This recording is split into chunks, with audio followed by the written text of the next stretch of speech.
Salut et bienvenue dans ce nouveau format, le carnet du week-end où je vous emmène avec moi sur toutes les petites choses qui m'ont inspiré dernièrement. Déjà les couleurs de vendredi annoncent le début du week-end, j'ai envie de douceur, de choses simples.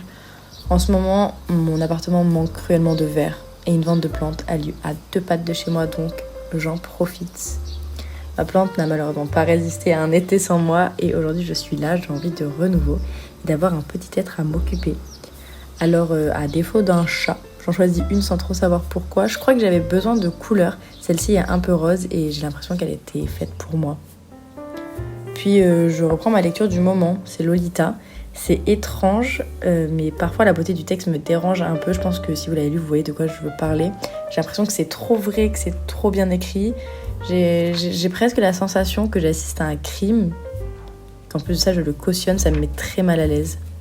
Puis plus tard, un goûter en ville. Je voulais tester un nouveau café qui me faisait de l'œil depuis un moment. Pour moi, l'automne rime avec boisson chaude, donc c'était l'occasion de l'essayer en terrasse. Puis j'aime particulièrement écouter les conversations autour de moi. C'est toujours très très inspirant, je trouve. J'aime écouter les inconnus se raconter, même si ça ne me regarde absolument pas. J'aime presque autant qu'observer les gens passer.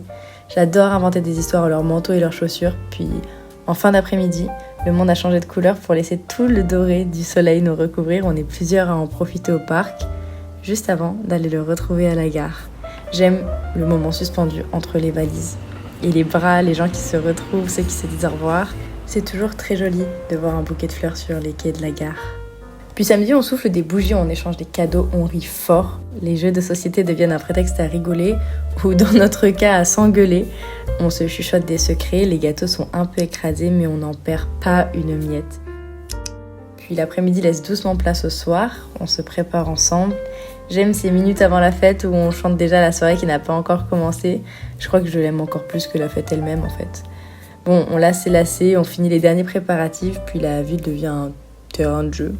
On rencontre des visages, on enchaîne les bars, les musiques, on marche bras dessus, bras dessous, dans la lumière.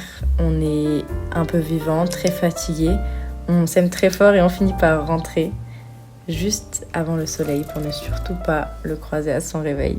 Puis dimanche matin est plus lent, on prend le temps, j'ai juste envie d'une tisane sous les draps, il n'y a rien à faire et c'est vraiment, vraiment pas plus mal.